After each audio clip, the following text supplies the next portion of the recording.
Grecia tenemos a Buda.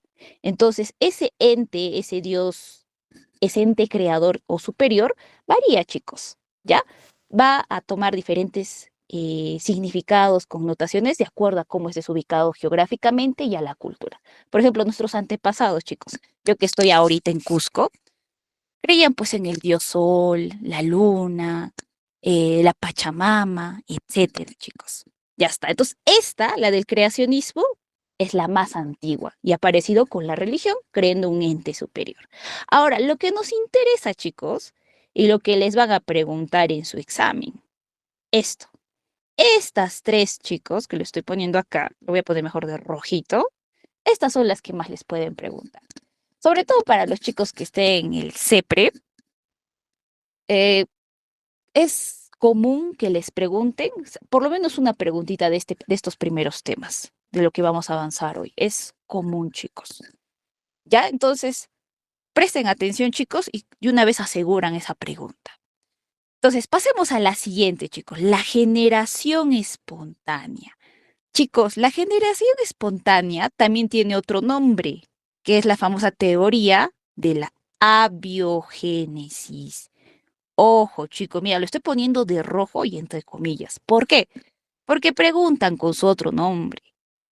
No te van a preguntar la teoría de la generación espontánea. Te van a poner la teoría de la abiogénesis. Si tú no te recuerdas el otro nombre, ya has perdido una pregunta muy sencilla. Entonces, por eso lo estoy remarcando, chicos. Recuérdense, también se llama la teoría de la abiogénesis. Y chicos, en las siguientes teorías que vamos a hablar, o sea, la generación espontánea, la cosmogónica y la quimiosintética, lo que tienen que recordar puntualmente es su otro nombrecito y, chicos, quién lo ha planteado, qué personaje ha planteado esta teoría y en qué consiste. Eso es lo que les preguntan, chicos, en términos sencillos. En este caso de la generación espontánea, fue planteado por Aristóteles. Y chicos, Aristóteles, ustedes saben que fue un gran naturalista, fue discípulo de Platón. Más o menos Aristóteles, chicos, fue un griego que vivió unos 350 años antes de Cristo, ¿ya?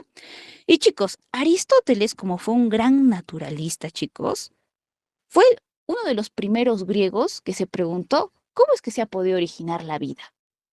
Y planteó esta teoría de la generación espontánea. ¿Qué decía Aristóteles? Aristóteles nos habla acerca de que había un principio vital, que voy a poner. Esto es lo principal, un principio vital. ¿Qué quiere decir, chicos?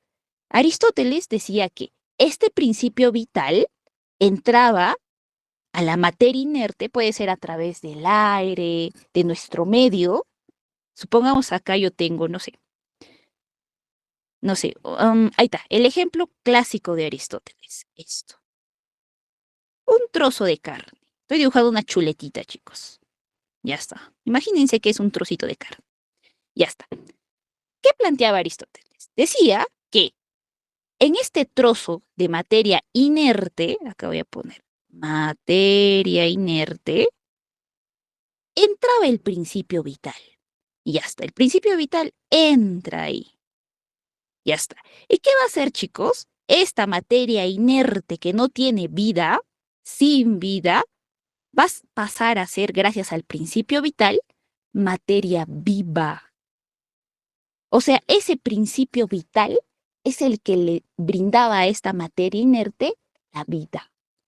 En eso consistía Aristóteles. ¿Y por qué decía eso Aristóteles? Ustedes dirán, pues parece loco para nuestros tiempos. Está medio loco, fumado, tal vez un hongo alucinógeno se ha tomado el Aristóteles. No, chicos. Sino que Aristóteles en ese tiempo observó, por ejemplo, un pedazo de carne, materia inerte. Y después de un tiempo veía que de este pedazo de carne empezaban a brotar larvas y salían moscas, mosquitas. Y Aristóteles decía, de la materia inerte, gracias a este principio vital, pueden salir moscas, en este caso de la carne.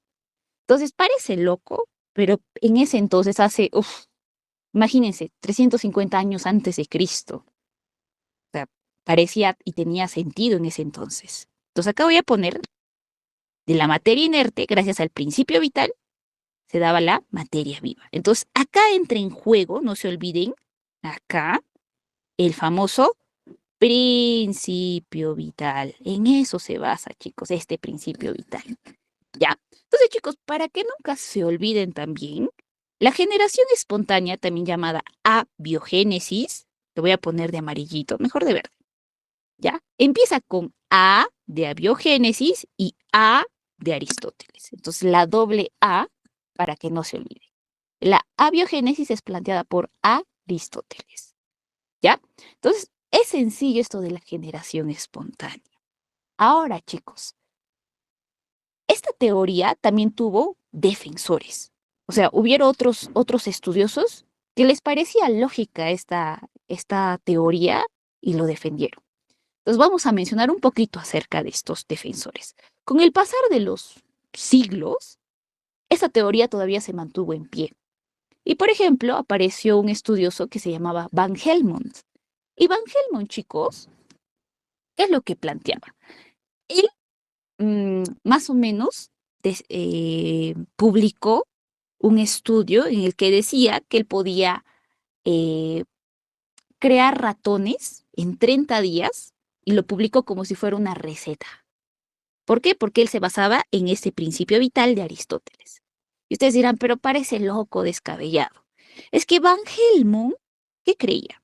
Él decía que, por ejemplo, si tú tienes acá, supongamos que tú tienes como una pequeña urna, ya está.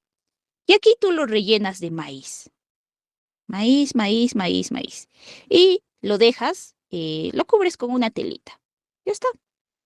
Y después de 30 días, tú vienes. ¿Qué va a pasar?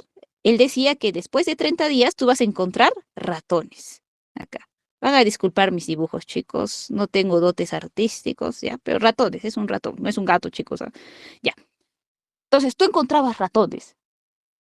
O sea, suena descabellado porque tú dices, pues si ha dejado un frasco, un recipiente con maíz, obviamente los ratones van a entrar. Pero lo que en ese entonces Van Helmont decía es no, sino que entre el principio vital y gracias a este principio vital, ese maíz inerte hace que se convierta en materia viva y aparezcan los ratoncitos. Suena descabellado, chicos, pero habían defensores, chicos. ¿Ah? Entonces, acá voy a poner solo como un apartado, acácito. Esta teoría tuvo sus defensores, los que apoyaron esta teoría. Ahí tenemos a Van Helmont.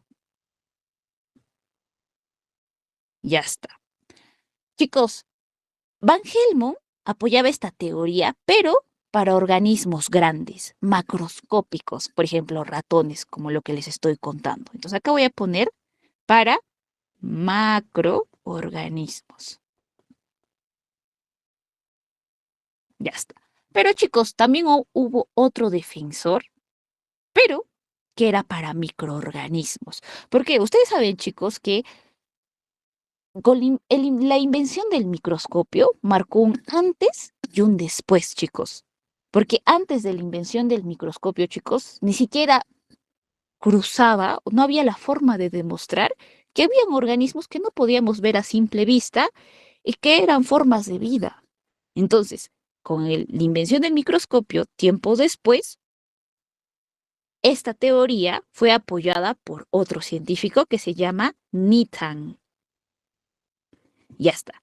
Y chicos, Nitan decía que había principio vital en microorganismos. ¿Y cómo trató de defender eso, chicos?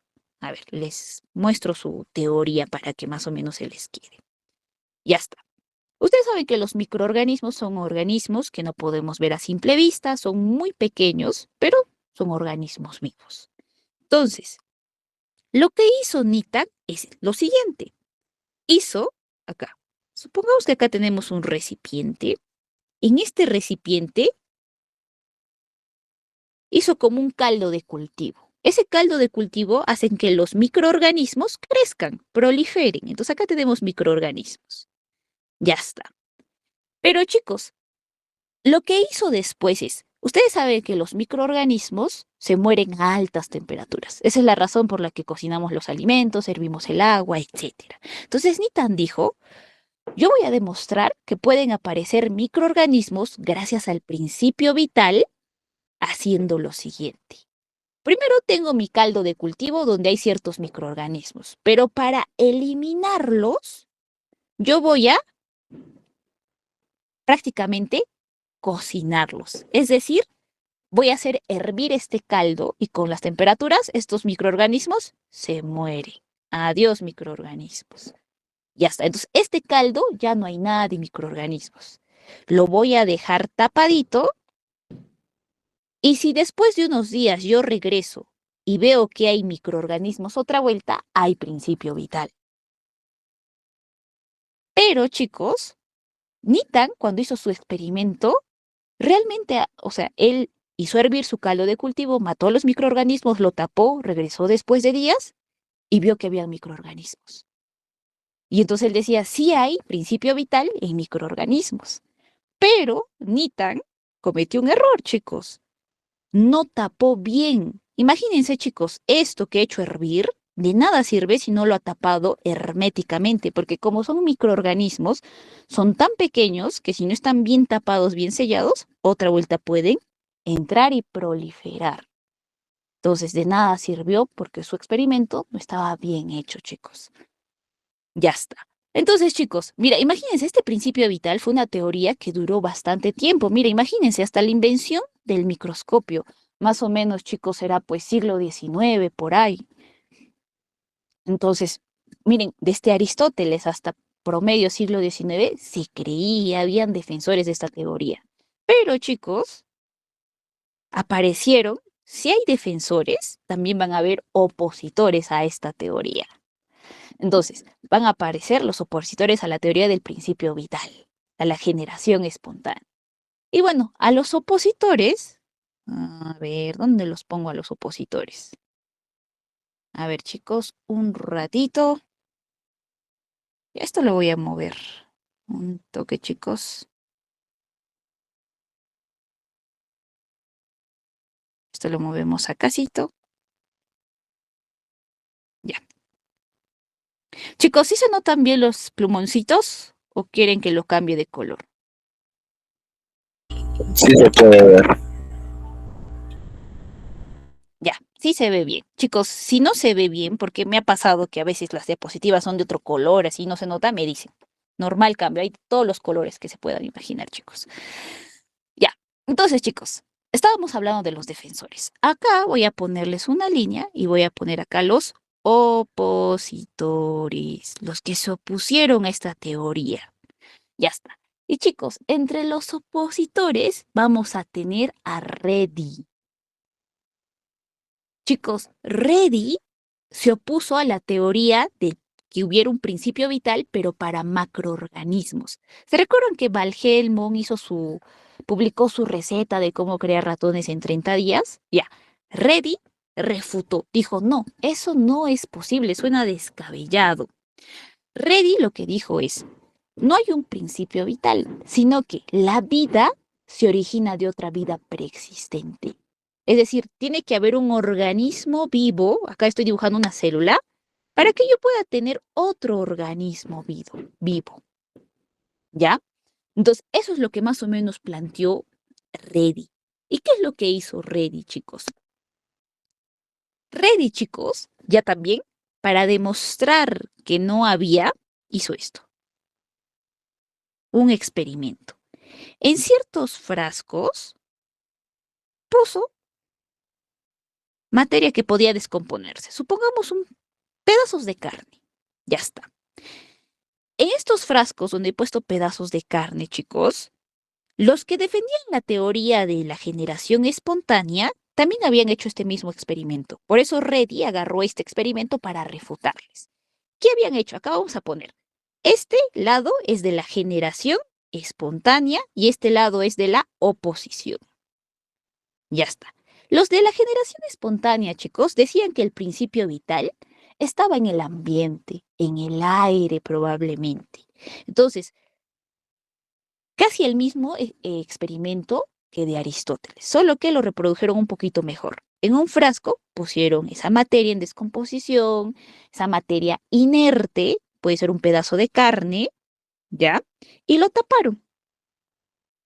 Y dijeron, lo vamos a tapar y si con el tiempo, si regresamos de acá unos días, aparece, no sé, ciertos gusanos, aparecen ciertas moscas, etcétera, entonces hay principio vital. Pero cuando hicieron este experimento, pues chicos, no taparon bien, chicos. Entonces podían entrar ciertos microorganismos, podían entrar ciertos insectos y aparecían, según ellos, milagrosamente, gracias al principio vital, materia viva. En cambio, la oposición, planteada, encabezada por Reddy, dijo, ya, vamos a replicar lo mismo, vamos a poner en estos frascos esa materia inerte, pero lo vamos a sellar bien, bien tapado acá. Bien sellado, chicos. ¿Y qué pasó? Regresó después de unos días y no hubo nada, ni larvas, ni moscas, nada. ¿Por qué? Porque estaba bien sellado. Entonces dijo, no hay principio vital. ¿Dónde está el principio vital? Entonces ahí se opuso Reddy con ese experimento para macroorganismos. No se olviden esto. Macroorganismos. Ya está. Pero chicos, también hubo otros opositores que trataron de defender para microorganismos. ¿Y a quién tenemos, chicos? A uno que se llama Lázaro Spallanzani. Spallanzani, chicos, ¿qué es lo que hizo? ¿Se recuerdan que los que están a favor de la generación espontánea como Nitan, que era su defensor en microorganismos, se recuerdan? Hizo un caldo de cultivo, lo hizo hervir, pero no lo tapó bien. Y como no lo tapó bien, empezaron a crecer microorganismos. Ya está. Spallanzani hizo lo mismo, pero la diferencia es que él, ahí está el caldo de cultivo, lo hizo hervir, mató a los microorganismos y tapó bien, herméticamente. Y cuando regresó después de días, analizó al microscopio ese caldo de cultivo y vio que no había ni un microorganismo. Entonces él decía, ¿dónde está el principio vital? ¿Y qué es lo que decían los de la generación espontánea, chicos? ¿Cómo es que se defendían? Decían, como lo han tampado tan herméticamente, por ejemplo, Reddy, Spallanzani, no dejan que el principio vital entre, el principio vital que está en el ambiente, en el aire. Entonces, con eso se empezaron a defender los de la generación espontánea. Y chicos, ¿quién puso fin a esta disputa de la generación espontánea? Acá vamos a poner al famoso, lo voy a poner en rojito, Pasteur, Louis Pasteur. Ya está. Tal vez ustedes han escuchado, chicos. Pasteur. Gracias a Pasteur también, chicos, si ustedes son curiosos y lo leen, se da todo ese proceso de la pasteurización de la leche, chicos. Uf, Pasteur ha hecho un montón de cosas, chicos. Ya. Chicos, Pasteur, ¿qué es lo que hizo?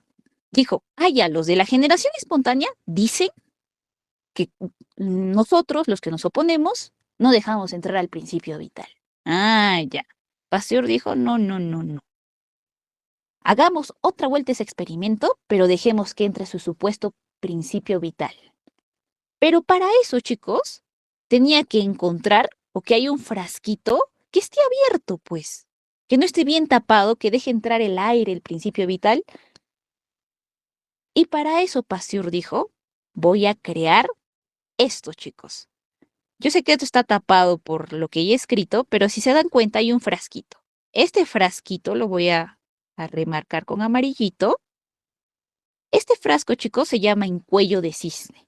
Fíjense, chicos, esta parte parece el cuello finito del cisne. Ya está. Estos son los frascos en cuello de cisne. Pasteur creó estos frascos. ¿Qué es lo que pasa, chicos? Realizó el mismo experimento. Acá voy a dibujar mi cuello de cisne. Ya está ahí. El mismo experimento, chicos. Acá tenemos nuestro caldo de cultivo lo hizo hervir otra vuelta, ya está, se murieron, no había microorganismos, no había nada, estaba estéril, pero no lo tapó, chicos. No tapó este frasco. ¿Por qué? Porque los de la generación espontánea decían que necesitaba estar abierto, no tan bien tapado para que entre el principio vital. Y cuando Pasteur, chicos, regresó después de unos días y analizó este caldo de cultivo, no vio nada, no habían crecido ningún microorganismo. ¿Por qué, chicos? Porque los microorganismos que estaban en el aire, en el medio, claro, habían tratado de entrar, pero se habían quedado en esta zona, chicos. En esta zona, por la forma de este recipiente que es en forma de cuello de cisne. Entonces los microorganismos al quedarse acá no habían pasado al caldo de cultivo. Y al final Pasteur dijo, pues mira, lo he dejado abierto, hemos hecho el experimento y aún así no han crecido microorganismos. Entonces no hay generación espontánea. Lo ha refutado con totalidad. Entonces acá voy a poner, ojo, Pasteur, acá voy a poner, puso fin a la generación espontánea. Voy a poner, generación espontánea. Ya, chicos. Entonces, miren, fíjense, chicos, todo un proceso para poder refutar este tipo de teorías. Es interesante, chicos. Ahora, vamos a ir a las siguientes teorías. Estas son más sencillitas, chicos. A ver, esto lo voy a borrar. Si desean, tómenle capturita, chicos. ¿Ya? A ver. Lo voy a borrar esta partecita. Y ya. Ya, ahora sí. Ya, chicos, la tercera teoría. ¿Qué les he dicho que tienen que saber de las teorías?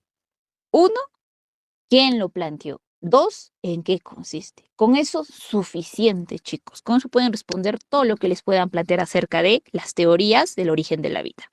Entonces, vayamos a la teoría cosmogónica. Chicos, esta teoría también es llamada teoría de la panspermia. Lo estoy poniendo de rojito porque preguntan con el otro nombre. Los chicos que tal vez ya han estado anteriormente en el CEPRE, así no me dejarán mentir. Entonces, es otro nombre, panspermia. ¿Qué nos interesa también, chicos? ¿Por quién fue planteado? Ya está. Esta teoría de la panspermia, chicos, fue planteado por Arrhenius. Lo voy a poner de rojito. Arrhenius. Nada más un solo nombre, chicos, tienen que recordarse. Ya, chicos, ¿y en qué consiste esta teoría de la cosmogonia? Chicos, su nombre ya te está soplando. Cosmo. Te va a hablar del espacio exterior. Es decir, que la vida se ha originado del espacio exterior. ¿Y cómo es que la vida ha podido venir acá al planeta Tierra del espacio exterior? Bueno, se plantea principalmente que ha podido venir a través de meteoritos, cometas. Y chicos, obviamente no han venido pues formas de vida muy evolucionadas, sino primitivas. Tal vez algunos microorganismos como bacterias primitivas, etcétera, o ciertos compuestos orgánicos que con el tiempo han podido evolucionar. Pero que todo ha podido venir del espacio exterior a través de cometas, meteoritos, lluvias de estrellas, etcétera. Ya, chicos, en resumidas cuentas, consiste esta teoría cosmogónica. Su nombre ya te sopla, chicos. ¿En qué consiste? Entonces, ¿qué nos dice? Que, acá voy a ponerlo, la vida proviene del espacio exterior.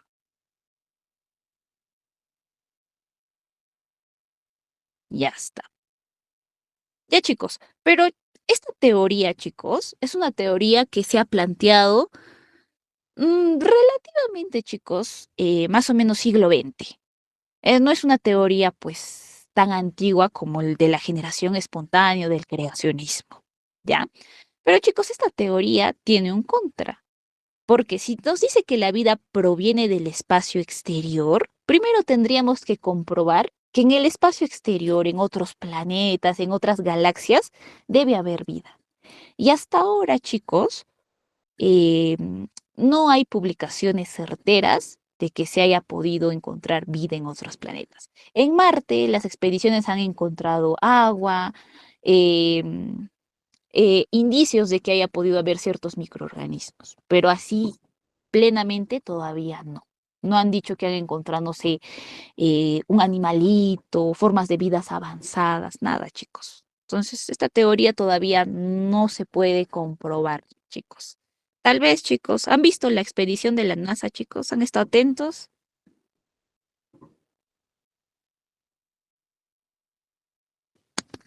Chicos, ¿siguen vivos por ahí? Sí. Ya, chicos, voy a llamar lista. Ya, chicos. Si han estado atentos, chicos, ha sido bien bueno, no televisado, pero ha sido bien publicado, expuesto en redes sociales la expedición de Artemis que ha habido hace poquito de la NASA, chicos, que han tratado de otra vuelta pisar pues la superficie lunar.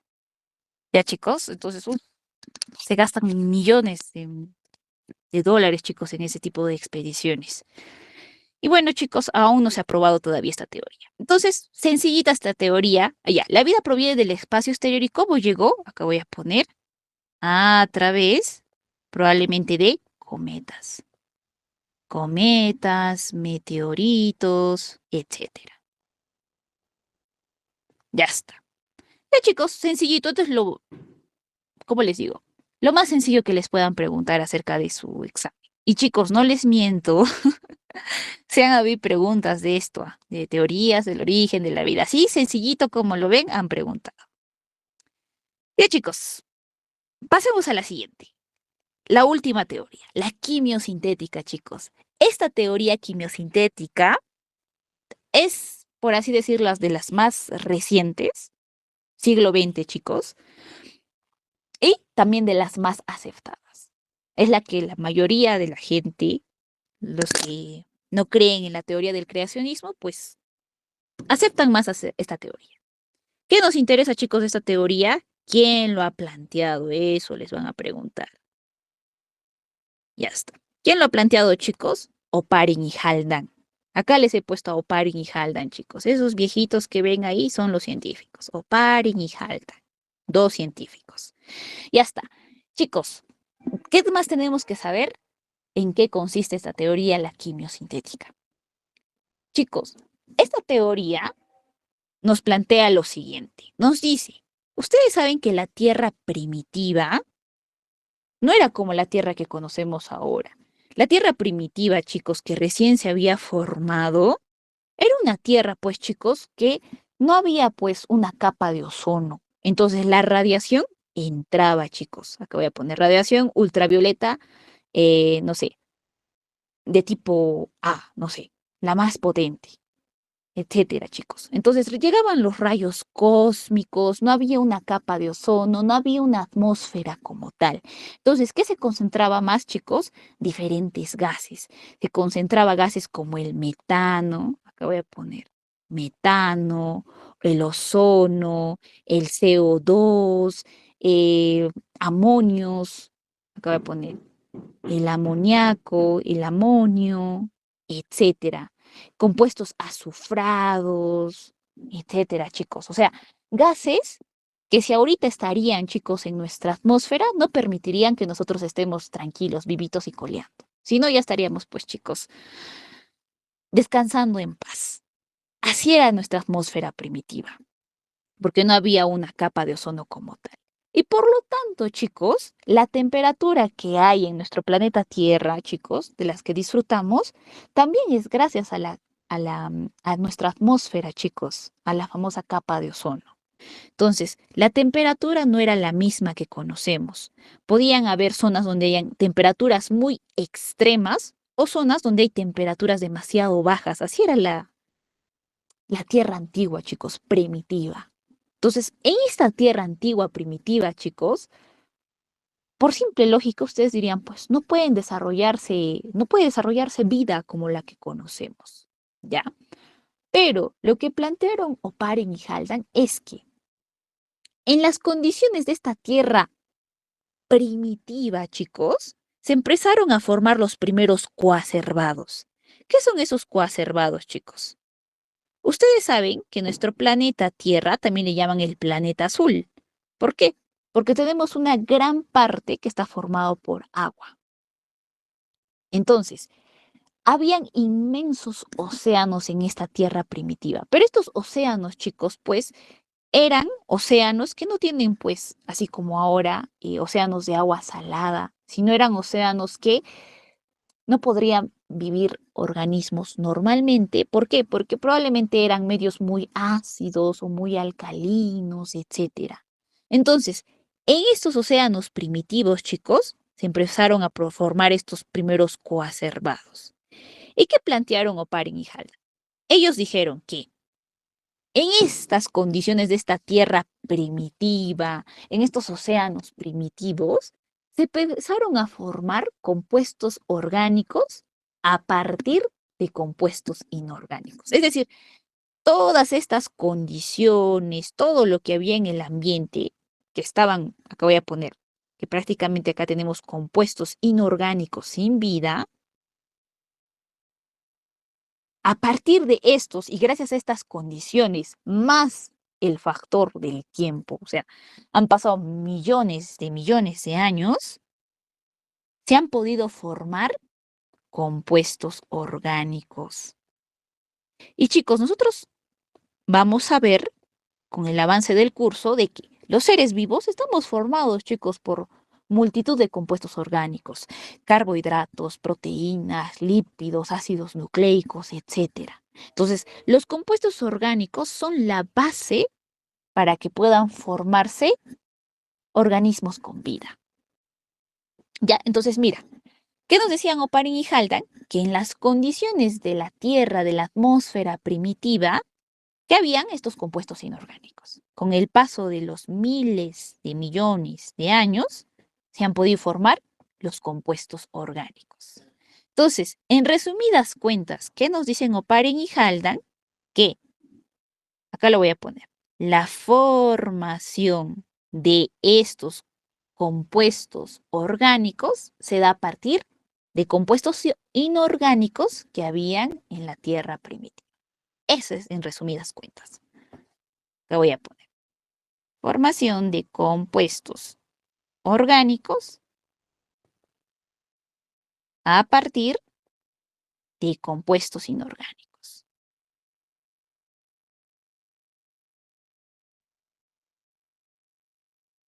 Ya está. Ya chicos, entonces eso es lo que nos dijeron Oparin y Haldane. Y acá chicos, obviamente aparte de que esté el factor del tiempo, aquí estaban los famosos coacervados. Ya está. Ahora chicos, esta teoría puede parecer lógica. Tú dices, claro, en esa atmósfera, en esa tierra primitiva, sí, han podido haber todos esos compuestos inorgánicos y suena lógico que con el pasar de los miles de millones de años puedan que se hayan formado compuestos orgánicos. Sí, suena en cierta forma lógico.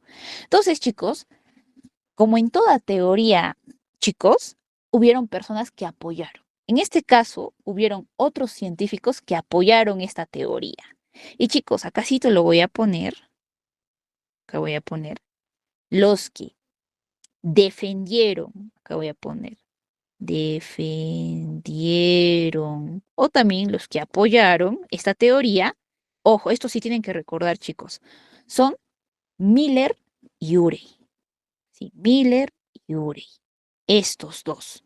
Lo que estoy poniendo de rojito, chicos, es importante, ¿eh? No es que está por las puras, chicos. Porque en sus preguntas, los chicos que han blanqueado, no me dejarán mentir, te preguntan quién ha planteado la teoría de quimiosintética, Oparin y Haldane. Pero también a veces te ponen quiénes han apoyado esta teoría, que son Miller y Urey. Ahora vamos a ver, chicos, cómo es que hicieron Miller y Urey para apoyar esta teoría. Miller y Urey, chicos, eran dos científicos y al leer esta teoría quimiosintética les pareció razonable y dijeron, esta teoría hay que llevarlo a la práctica. Y en laboratorio, chicos, trataron de reproducir estas condiciones de la atmósfera. O sea, pusieron este tipo de gases, ¿ya?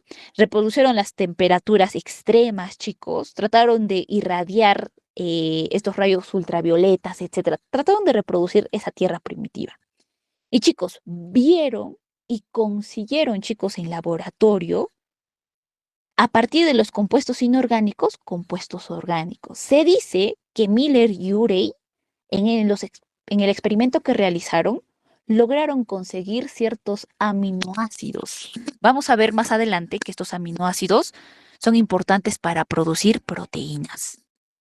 Entonces, Miller y Urey dijeron, sí, sí, es posible porque hemos reproducido en laboratorio y al final sí hemos conseguido ciertos compuestos orgánicos básicos, sencillitos, pero sí se ha podido. Solo que Urey y Miller, ¿qué es lo que les faltó a su experimentación, chicos? Esto, el factor tiempo, chicos. Oparin y Haldane dijeron que esta conversión de compuestos inorgánicos a orgánicos se dio en miles de millones de años.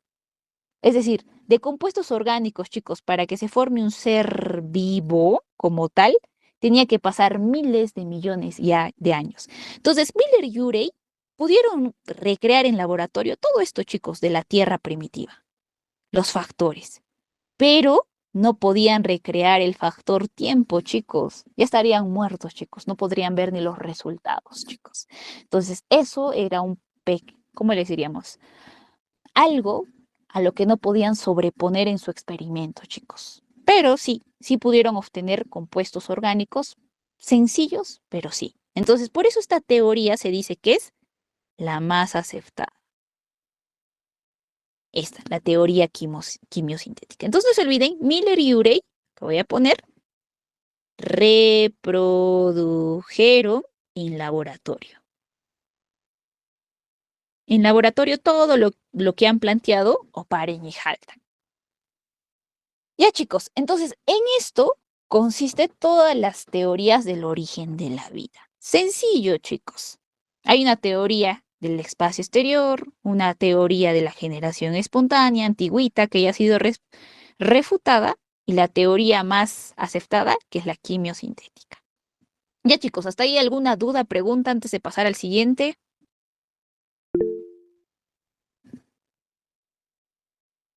Ninguna. Ya chicos, siguen vivos chicos. Yo sé, creo que ayer se han ido a festejar el Día del Trabajador con el profe Juan Carlos. No, Creo que están con la resaca, chicos. herradura. ¿Qué? Chicos, ¿están ahí todavía? Solo escucho dos, tres almas en pena que me contestan. Sí, Miss. Sí, profe. Ya, chicos, tienen que estudiar, chicos. Cuidado que se hayan ido ustedes a festejar el Día del Trabajador, ustedes más. El cangrejo herradura. ¿Qué tiene que ver el cangrejo herradura? No, chicos, el Día del Trabajador. Ya. A ver, chicos, sigamos, ¿ya? Sigamos. A ver, chicos, si ya hemos hablado de las teorías del origen de la vida, también, chicos, estas teorías ya nos plantean cómo se ha formado la vida en la Tierra. Ya está, entonces ya tenemos organismos vivos. Pero, chicos, después de plantearnos cómo se origina la vida, tenemos que plantearnos cómo esa vida ha ido evolucionando, porque hay diferentes tipos de organismos. ¿Cómo es que los seres vivos han llegado a ser como somos actualmente?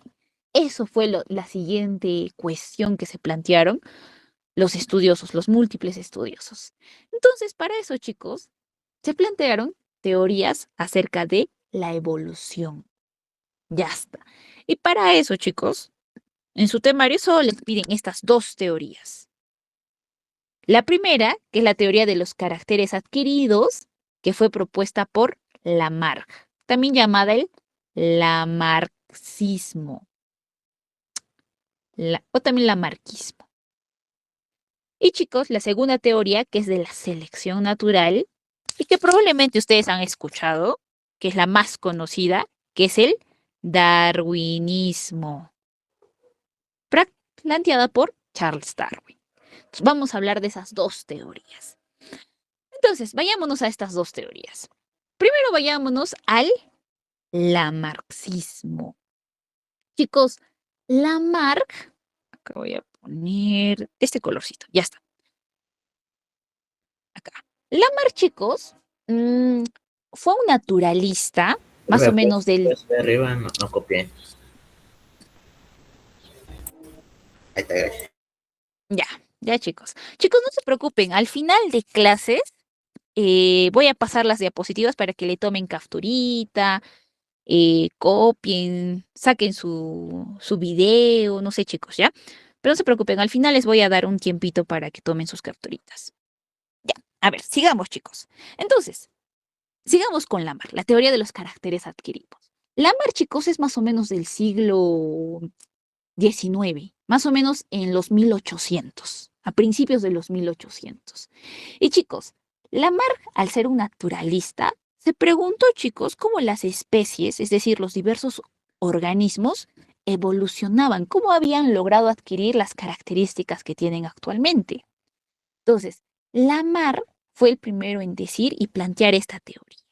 ¿En qué consiste? Entonces, acá cito, ¿qué es lo primero que tienen que recordar? ¿Quién lo ha planteado? Eso es lo primero que voy a poner. Planteado por Lamarck, era un francés, chicos. Jean-Baptiste Lamarck. Ya está. Más o menos, chicos, en los 1800, principio de los 1800. Eso ni les van a preguntar, chicos. Lo que les van a preguntar es en qué consiste lo que les plantea. Chicos, Lamarck nos habla, primero acerca de la herencia de los caracteres adquiridos.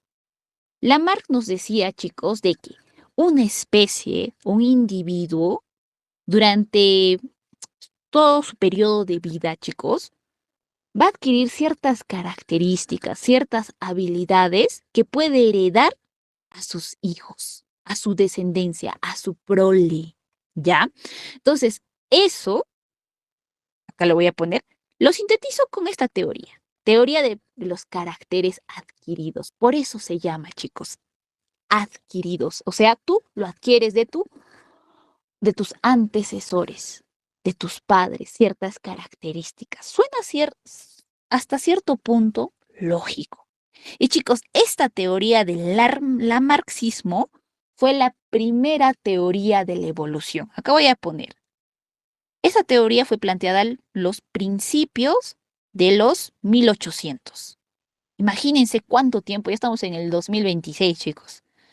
Entonces acá voy a poner la primera teoría de la evolución. No se olviden eso, chicos. Ya está. Y chicos, entonces, acá voy a poner, ¿en qué consiste? Acá voy a poner, consiste en que las especies, acá por ejemplo, acá hay una jirafita. Las especies, chicos, para poder sobrevivir a su entorno, pueden adquirir ciertas características. En cristiano, chicos, para que jamás se olviden, mira, fíjense este ejemplo de la jirafita. Lamarck decía esto. Probablemente la jirafa, esta especie, al inicio tenía un tamaño normal, como de cualquier cuadrúpedo, un tamaño normal. Pero como su alimento estaba en las copas de los árboles, no podía llegar. Entonces, con el pasar del tiempo, esta jirafita, al tratar de estirar su cuello y llegar a la copa de los árboles, su cuellito se ha ido elongando, creciendo. Entonces, las siguientes generaciones que han nacido de las jirafas que adquirieron este cuellito largo por esta necesidad, ya eran pues de cuellos largos como las conocemos actualmente.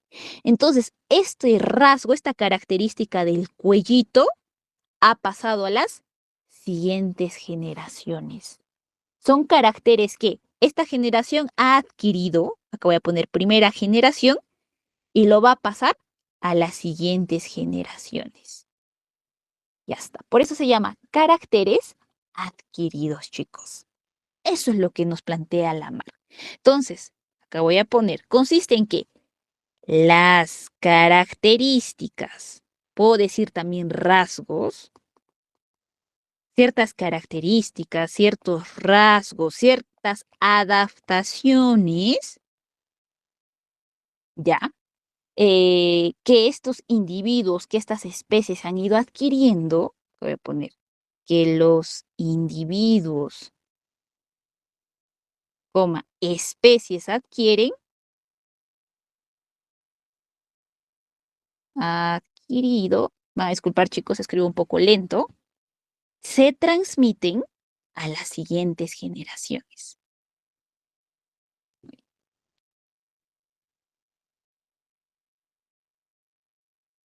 Chicos, ¿entienden mi letra? Sino para hacerlo más bonito. Sí se entiende. Sí, Miss. Ya chicos, disculparán, a veces chicos, en el hospital escribimos tan rápido que no, ya. Mi letra al menos es entendible, chicos. Letra del doctor. Chicos, ¿saben por qué aparece la letra de doctor? A ver, es por el tiempo, chicos. A veces las indicaciones los doctores de más jerarquía te dan y tienes que escribirlo rápido. Demasiado rápido, chicos. Entonces, a ver, trata de escribir lo más rápido que puedas. Tu letra se va a perder, pues, la legibilidad de tu letra. Es por eso, chicos. Y dato curioso, chicos, yo he visto doctores que cuando escriben en las historias clínicas del hospital, es una letra ilegible, chicos, y ni ellos mismos pueden leer su propia letra, chicos. Ha pasado. El doctor en la mañana hizo una indicación y en la noche no podía leer el doctor su propia indicación. Lo más raro, chicos. Ya, sigamos, chicos, para no desviarnos del tema. Entonces, esto es en general, chicos. Esta es la teoría que plantea Lamarck. Esta es la teoría de, acá voy a poner, los caracteres adquiridos. Ya está. Pero chicos, esta es la más sonada y la que, ¿cómo les digo? La que les van a preguntar a ustedes. Aparte de esta, chicos, Lamarck también planteó la teoría, que voy a poner, o la ley del uso y desuso. Este es sencillito, chicos, y suena lógico, y hasta ahora también es bien aceptada. ¿Por qué, chicos? Ciertas características, estructuras, órganos que nosotros no usamos, con el tiempo, por el no uso, se van a atrofiar, desaparecen, chicos. ¿Ya? Y chicos, esta ley del uso y desuso, ¿cómo se dice que actualmente podría ser todavía aceptada? Porque en los seres humanos, chicos, por ejemplo, nosotros, antes el hombre primitivo, chicos, como se dedicaba a la caza y recolección, tenía que hacer tareas más manuales. Chicos, no sé, alguien creo que está con su micro, por favor, apáguelo. Por favor, hay un micro ahí, estoy escuchando. Perdón. Ya está, gracias, chicos.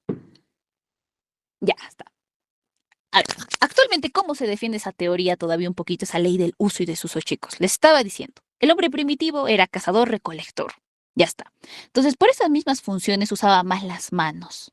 ¿Ya, chicos? Entonces, anatómicamente, chicos, había un tendoncito que era más común en ese hombre recolector. Se ha visto que en las últimas generaciones, chicos, creo que ahora hay la generación Z, X, no sé qué, chicos, ya. En las últimas generaciones se ha visto que ese reparo anatómico ya no hay. Ahora, chicos, ustedes, no sé si a algunos de ustedes les ha salido ya sus muelas del juicio. Los últimos dientes, sus últimos molares, ya. Chicos, se ha visto que en las últimas generaciones, como nosotros, chicos, ya no tenemos una dieta tan sólida, tan dura, las últimas generaciones se ha visto que ya no tienen muelas del juicio. Se les han hecho radiografías y se ve que no hay esos dientecitos, las muelas del juicio. Entonces, si ustedes de acá a un tiempo, por ejemplo, no les salen sus muelas del juicio, tal vez no tengan, chicos. ¿Por qué? Porque se ha visto que como no lo han usado, las siguientes generaciones ya no desarrollan, chicos, esas adaptaciones. Ley del uso y desuso. Entonces, acá, ¿en qué consiste la ley del uso y del desuso? las características. ¿Qué voy a poner? Estructuras que no se usan, se pierden. No se usan, se pierden o se atrofian. Ahora, chicos, esta ley del uso y desuso, acá les estoy explicando el desuso. Si yo no lo uso, se pierde. Pero si yo tengo una estructura y lo uso más constantemente, ahí, chicos, esa estructura se hiperdesarrolla. Se va a mejorar, va a sufrir mejores adaptaciones. Esa es la ley del uso y desuso, chicos. Eso es lo que nos plantea Lamarck. Sencillito, chicos, y hasta cierto punto, como les digo, razonable lo que nos plantea Lamarck. Ya, chicos, ahora vayámonos a Darwin. Yo creo que todos han escuchado de Darwin. Famosísimo Darwin, chicos. ¿Qué nos plantea Darwin? Darwin, chicos, es casi contemporáneo con Lamarck. Darwin es más o menos 1840, 1850, casi contemporáneo a Lamarck. Entonces, esta es la segunda teoría de la evolución. Y acá, lo que nos interesa, casito, les voy a poner. ¿Por quién fue planteado?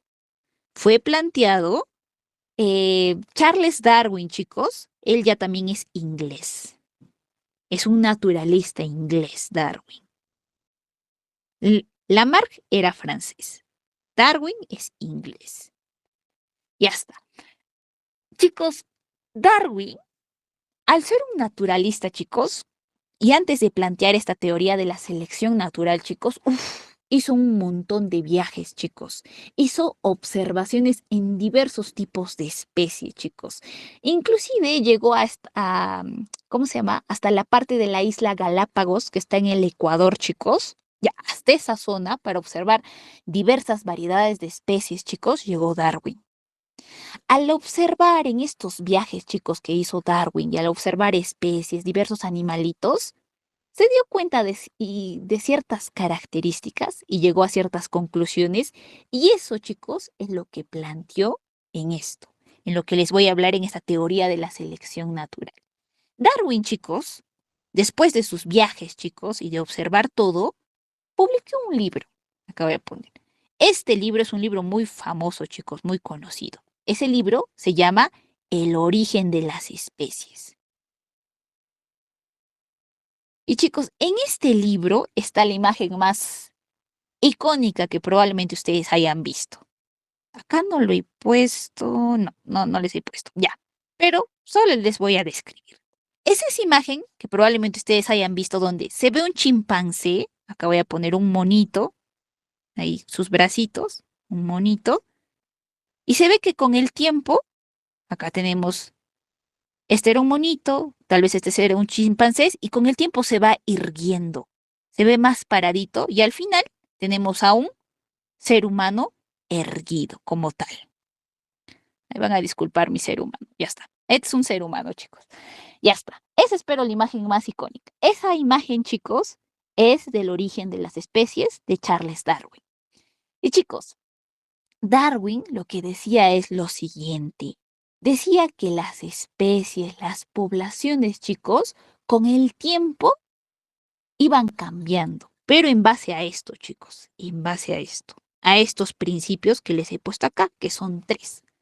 Primero, chicos, el principio de la variación o también llamado de la variabilidad. Acá voy a poner variabilidad. ¿Qué nos dice esto, chicos? Nos dice, chicos, que si nosotros observamos, por ejemplo, no sé, una familia de, a ver, ¿qué nos podemos poner? No sé, de cualquier especie. Supongamos una familia de cebras, chicos. A pesar de que las cebras tienen sus rayitas características, vamos a ver que entre una cebra y otra siempre hay algo que las diferencia. O por ejemplo, tú tienes una familia de perritos en tu casa. Se habrán dado cuenta que cada perrito es diferente, tiene ciertos rasgos, ciertas características, hasta su comportamiento varía de individuo en individuo, a pesar de que sean de la misma especie, de la misma familia. Ese es el principio de la variabilidad. Y si ustedes se ponen a pensar, suena muy lógico, razonable. Hasta en los seres humanos, a pesar de que pertenecemos a la especie humana, somos distintos. Entonces, cada individuo es distinto. Hay variabilidad, chicos.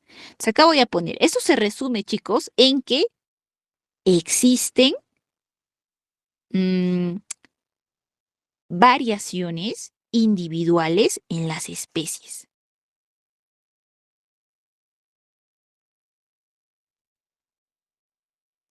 Entonces, chicos, en una misma especie, en una misma población, vamos a encontrar que pueden ser distintos. Acá, variaciones individuales, distintos entre sí. Ahora, ¿qué más, chicos, nos dice Darwin en su librito? Nos habla acerca del principio de la herencia. Fácil, chicos, te está soplando herencia. Es decir, chicos, nosotros vamos a heredar rasgos, características de nuestros antecesores, de nuestros progenitores, chicos. ¿Ya? Y chicos, lo que normalmente se hereda son rasgos que nos van a beneficiar, rasgos que probablemente ayuden a que podamos sobrevivir. Esto sobre todo se observa más, chicos, en las especies animales. Ustedes habrán visto que los animalitos, por ejemplo, los perritos, los gatitos, animales domésticos, cuando ven que su crita está mal, medio enfermita, ¿qué pasa? Lo dejan, lo abandonan, a veces como que tratan de que se muera. ¿Por qué? Porque saben que ese individuo, esa crita, no va a sobrevivir porque está enfermito. Entonces se dedican a cuidar a las crías que pueden sobrevivir. Entonces, chicos, normalmente se trata de heredar siempre, sobre todo en los animalitos, se ve características, rasgos ventajosos para la supervivencia, chicos. Ya, ese es el principio de la herencia. Entonces, acá sí te voy a poner, acá, se heredan de nuestros progenitores, acá voy a poner nuestros progenitores, me comí la D, chicos, de nuestros progenitores, rasgos, características. Ya está. Por esta misma razón, chicos, como heredamos ciertos rasgos, ciertas características, nos parecemos pues a nuestros progenitores, ya sea a nuestra mamá, a nuestra papá, a nuestro papá, o a nuestros abuelitos, o tal vez a nuestros tatarabuelos, o en casos raros, chicos, no sé, al lechero, al panadero, pero nos parecemos. ¿Ya, chicos? Ahora, ya les dije, esto que se hereda, estos rasgos, estas características, normalmente son rasgos ventajosos para la supervivencia.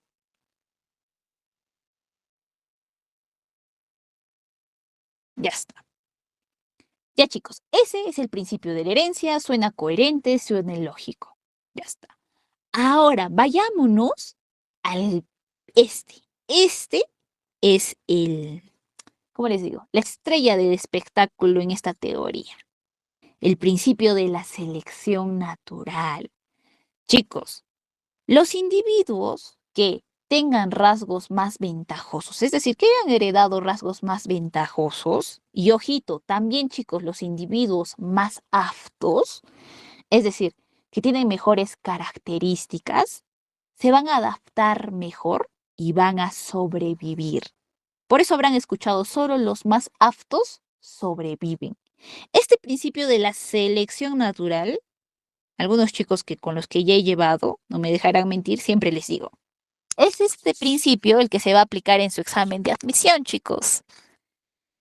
Solo sus compañeros, solo los de ustedes que hayan estudiado más, que hayan adquirido ciertos rasgos, características, información, van a sobrevivir a su examen. Solo los más aptos sobreviven.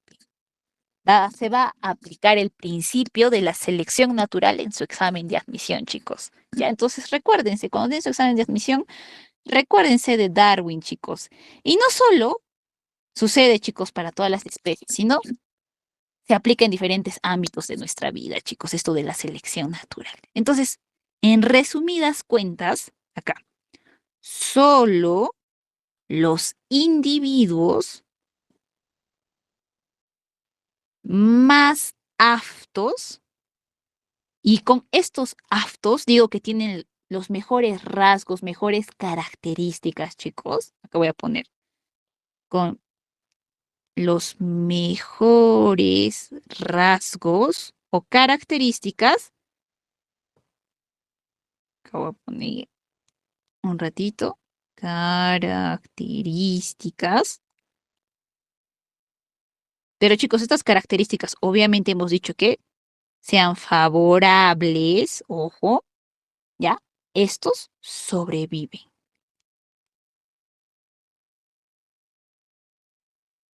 Ya está, chicos. Ese es el principio de la selección natural, chicos. ¿Ya? Y chicos, este es el que más se aplica también, chicos, ¿cómo les digo? En la fauna, en la flora de manera natural, chicos. Solo los más aptos, con los mejores rasgos, con las mejores características, van a poder adaptarse y sobrevivir a su ambiente. Ya, chicos, eso sería, chicos, el principio de la selección natural, y con eso terminamos todas las teorías acerca de la evolución. Es sencillo, chicos, es hasta coherente todo lo que han planteado Lamarck, Darwin, chicos. Sencillito, chicos. ¿Hasta ahí alguna pregunta, duda para pasar al siguiente tema?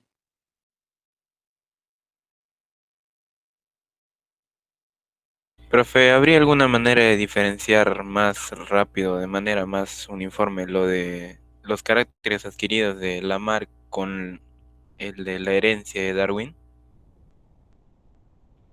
Ya. A ver, ¿cómo te puedes tú hacer para recordar más fácilmente, chicos? Chicos, en el caso de Lamarck, estos rasgos, estas adaptaciones, chicos, a ver, en el caso de la jirafita, Lamarck, chicos, aunque no lo crean, puso este ejemplo de la jirafa, ya para tratar de explicar su teoría, ¿ya? Entonces, chicos, en esta, o sea, ¿qué es lo que planteaba? Este individuo, al ver que no tenía esta característica para sobrevivir, en el transcurso de su vida lo fue desarrollando y a su descendencia le heredó este rasgo, ¿ya?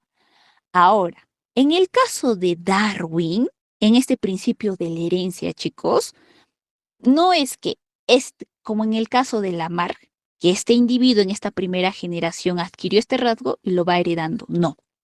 En el principio de la herencia, chicos, son, como les digo, no necesariamente se da en una generación, sino se dan en múltiples generaciones. O sea, ese rasgo no se adquiere solo en un individuo y se va a pasar automáticamente, sino con el tiempo.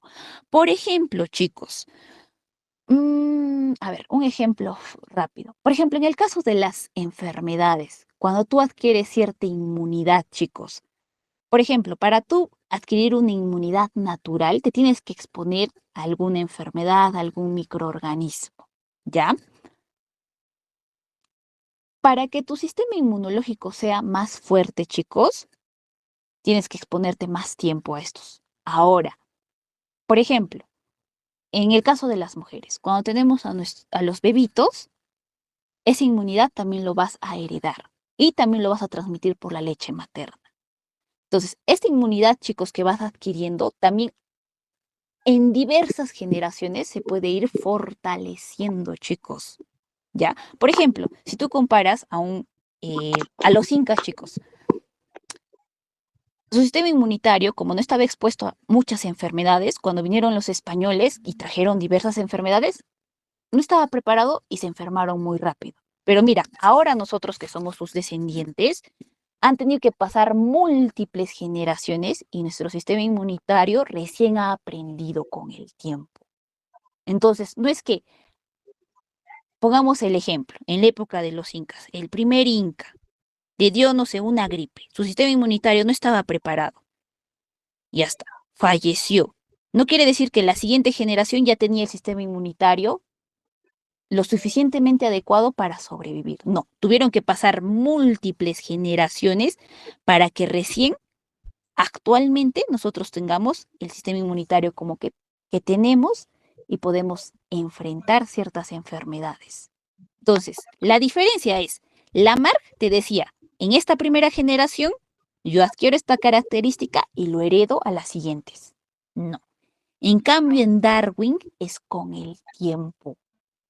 No es así de manera puntual, rápida. Una forma más rápida.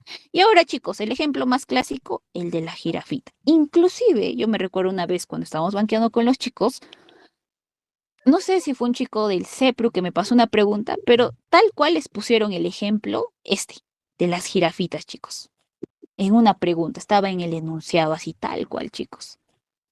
Entonces, eso, chicos. Esa es la diferencia entre Lamarck y Darwin. Ya, chicos, ahora sí, pasemos a la siguiente. Y con esto yo creo que vamos a terminar. Chicos, esto es sencillito. Lo vamos a tratar de hacer rápido. Yo sé que es sábado, el cuerpo lo sabe. Pero a ver, sigamos, chicos. A ver, mira, ya hemos hablado teorías del origen. Chicos, por favor, ese micro. Damaris, tu micro. Ya, a ver, por favor, ya está. Creo que ya, ahora sí. Ya, chicos. Mira, ya hemos hablado acerca de teorías del origen de la vida. O sea, cómo se ha originado la vida en la Tierra. Ahora, una vez que ya tenemos la vida en la Tierra, ¿cómo es que esta vida ha ido evolucionando? ¿Qué características ha ido adquiriendo para sobrevivir, adaptarse en la Tierra? Ya está, teorías de la evolución. Entonces, chicos, ya tenemos la vida, hemos visto cómo ha ido evolucionando, y ahora tenemos que ver qué características tiene un ser vivo. Es decir, qué rasgos tiene que cumplir un organismo, un individuo, para decir que es un ser vivo, para catalogarlo como tal. Y para eso, chicos, vamos a ver ciertas características, como las que les voy a mostrar ahora. Esto es sencillito, chicos. Ojo, una que otra les han preguntado también de acá. Entonces, ojito sobre todo para los chicos del CEPRE. A ellos he visto que les preguntan un poquito más de esta parte. A ver, chicos. Uno, primeramente, organización compleja. ¿Qué quiere decir esto en cristiano? Para que yo diga que tengo un ser vivo, chicos, todos los seres vivos, ya sean microorganismos como una bacteria, como la que pueden ver acá, chicos, acá voy a poner microorganismos que no podemos ver, o como nosotros, los seres humanos, que somos macroorganismos, organismos que podemos ver, chicos, todos somos altamente complejos, muy organizados. Mira, fíjense cómo es el interior de una bacteria. Miren su estructura, cómo está formada. Acá tenemos su material genético, tiene diversas estructuras, pared celular, esta colita que es su flagelo que le permite moverse, etc. Mira, fíjense, tiene una alta organización. Y de nosotros, los seres humanos, ni qué hablar, chicos. Nosotros somos organismos pluricelulares, que estamos formados por miles de millones de células. Acá voy a poner pluricelulares. Imagínense, chicos, si estamos formados por miles de millones de células, más adelante vamos a hablar acerca de la célula como tal. Vamos a ver la organización de la célula, cómo está formada. Y vamos a ver que una sola célula, chicos, es altamente compleja.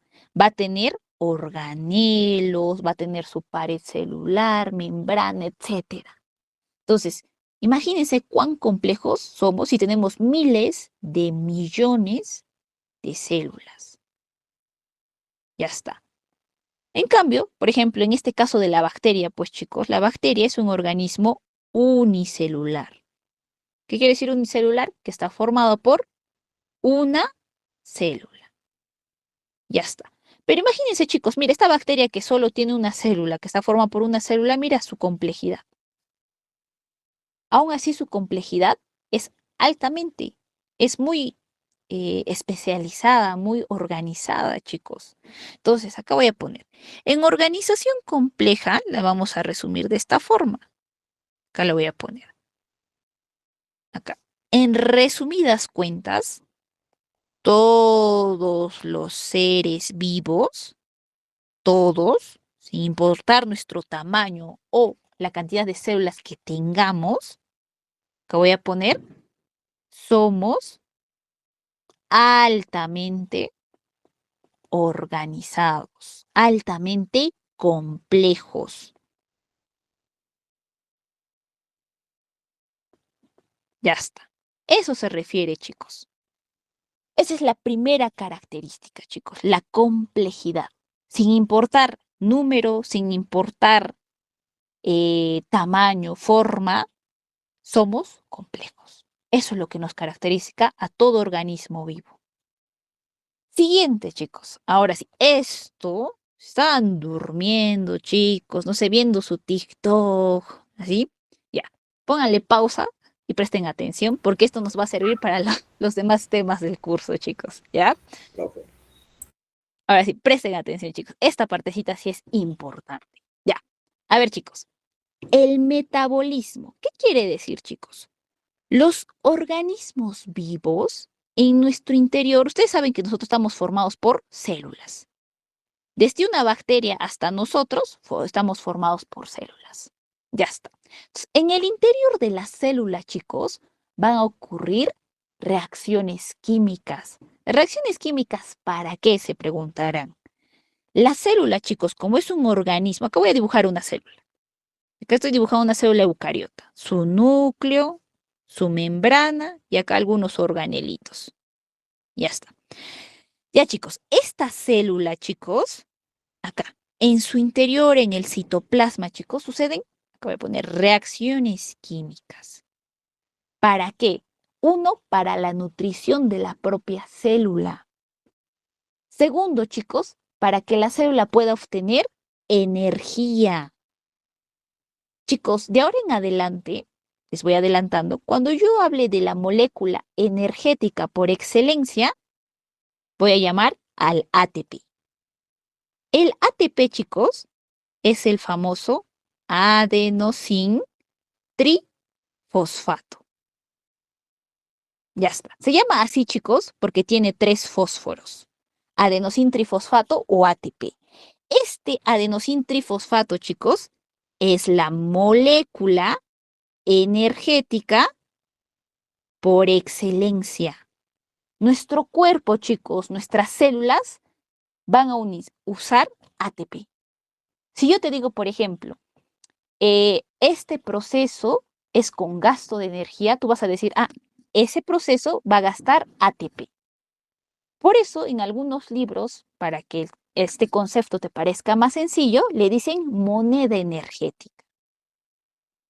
Es decir, por ejemplo, cuando tú vas a la tienda y quieres comprarte algo, ¿qué haces? Pagas dinero. Igualito, la célula quiere realizar alguna función, una reacción química, paga esta moneda energética, este ATP. Es la molécula energética por excelencia de la célula, de los diversos procesos que suceden en los seres vivos. ¿Ya? Voy a poner moneda energética. Ya está. Entonces, chicos, la célula trata de obtener energía, chicos, a través de un proceso que se llama respiración celular, para tratar de nutrirse, para realizar otras reacciones químicas, chicos. Entonces, el metabolismo, en resumidas cuentas, chicos, lo vamos a definir como son las reacciones químicas que suceden al interior de la célula. Voy a poner al interior. Ya está. Y chicos, no se olviden. Ustedes tal vez este conceptito se lo pueden memorizar. Mi recomendación para ustedes es, chicos, anatomía, biología, más que memorizar, traten de comprenderlo. Sean curiosos, pregunten, ¿para qué? ¿Por qué? Cuestiónense, chicos. Si ustedes lo van a entender de esa forma, no se van a olvidar nunca. Hasta que ustedes sean abuelitos, viejitos, se van a recordar qué era el concepto de metabolismo, para qué servía, chicos, si ustedes lo comprenden más que memorizarlo. ¿Ya? Esa es mi recomendación, chicos. ¿Por qué, chicos? Porque si lo memorizan todo, chicos, no está mal. Pero en el examen puede que se pongan nerviosos, pueden suceder tantas cosas, chicos. Pero si tú lo puedes razonar, por más que ese ratito estés nervioso y así, lo vas a poder interpretar y marcar adecuadamente lo que te pregunte. ¿Ya? Entonces, no se olviden, estas reacciones químicas suceden para que la célula realice funciones. Voy a poner, la célula realice funciones importantes. ¿Cómo qué? Acá voy a poner algunas. Como la nutrición, respiración celular. Voy a poner respiración celular. Este proceso de la respiración celular es para conseguir ATP, para conseguir energía. Y así hay varios procesos. Voy a poner etc.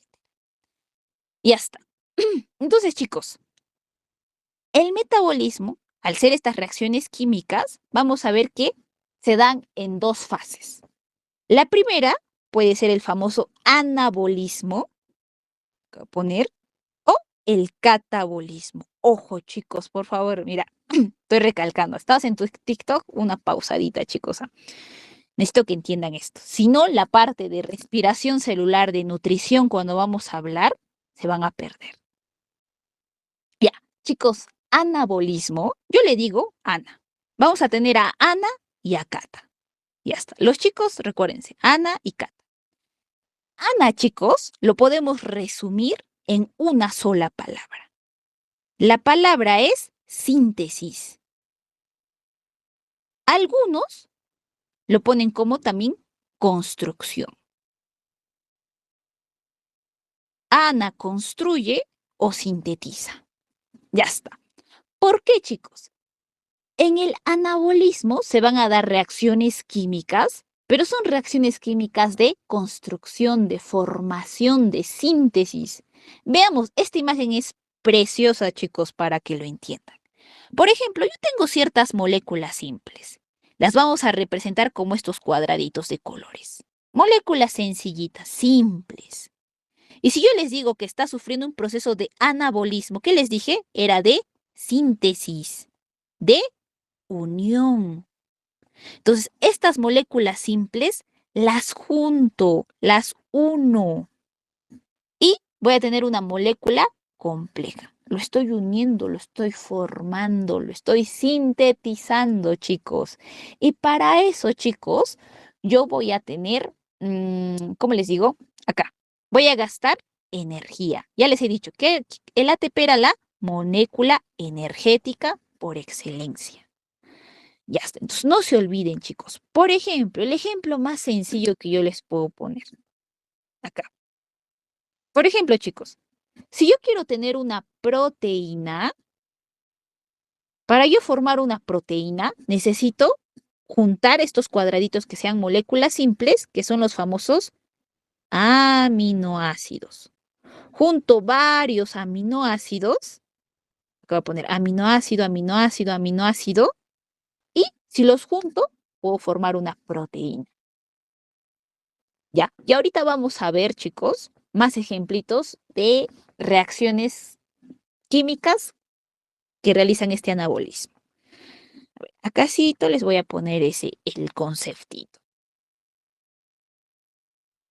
Un ratito, chicos, esto lo voy a borrar. Esto lo voy a poner así en un cuadradito para que no se olviden. Ya, ya casito. El anabolismo seguimos, son reacciones químicas que suceden en el interior de la célula, pero estas reacciones químicas son de unión. Son reacciones de formación. La otra palabrita que podríamos usar es de síntesis. Ya está. ¿Para qué, chicos? Porque yo voy a sintetizar, voy a formar moléculas complejas a partir de moléculas simples, como hemos visto en esta imagencita. Entonces, de unión de formación de moléculas complejas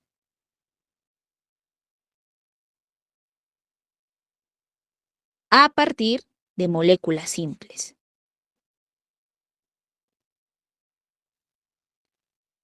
Ya está. Y lo que nos interesa, chicos, en este caso, tienen que saber ejemplos. Sobre todo los chicos del CEPRE, los que han venido. De este tema de metabolismo, ha venido preguntas. ¿Les pueden volver a preguntar? Sí. Chicos, ojito, para que ustedes también reconozcan el proceso, y si es un proceso de anabolismo, la palabra clave, ¿cuál era? Síntesis. Por ejemplo, chicos, tenemos a la fotosíntesis. ¿En qué acaba? Síntesis. Por eso es una reacción anabólica, anabolismo. ¿Qué otra reacción, chicos? Teníamos a la famosa quimiosíntesis. ¿En qué acaba? Síntesis, en la palabra clave, chicos. ¿Qué más, chicos? Otra reacción. Ahí está. Podemos poner a la proteogénesis. Chicos, ¿qué significa la palabra génesis? Inicio. Ahí está. Inicio. También algunos le dicen formación. Inicio, formación, principio. Ya está.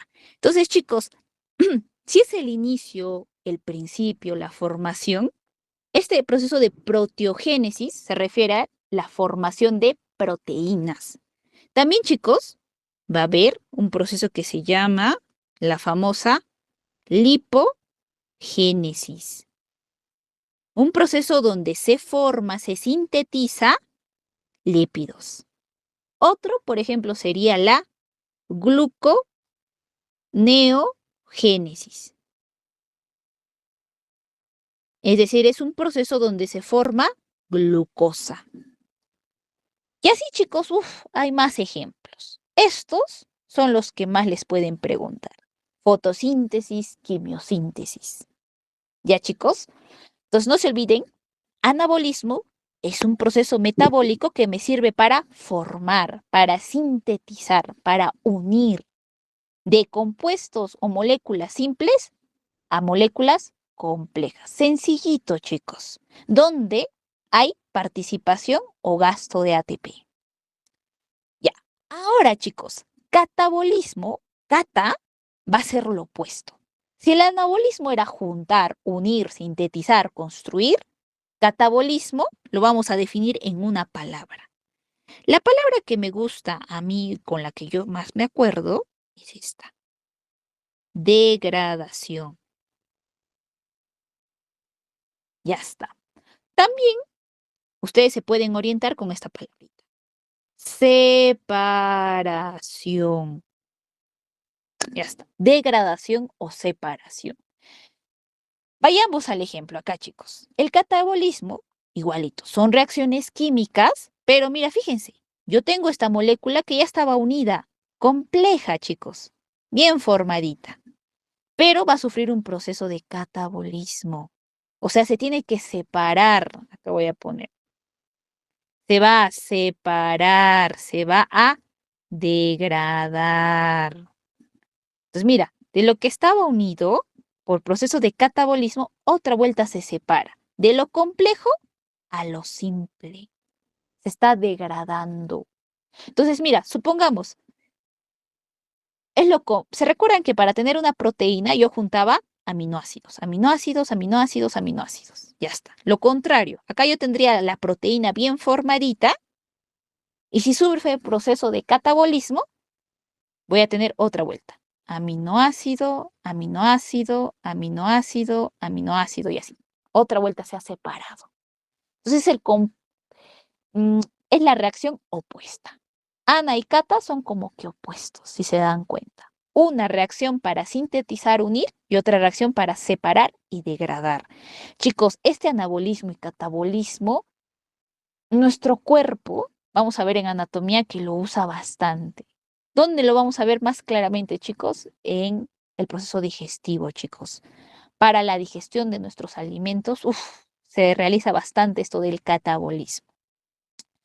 Ya, chicos, entonces acácito les voy a poner el concepto para que no se olviden. Igualito. Catabolismo, ¿qué son? Son reacciones químicas, pero lo opuesto al catabolismo. Son reacciones químicas ¿qué voy a poner? Separación. Palabra clave. Separación, degradación. Otra palabra que ustedes podrían usar, chicos, es desdoblamiento.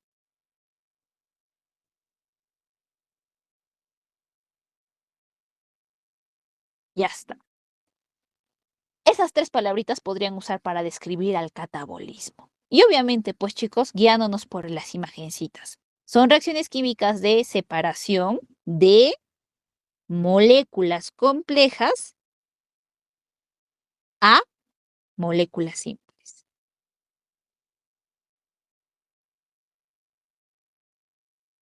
Ya está. Y lo que más nos interesa, el ejemplo.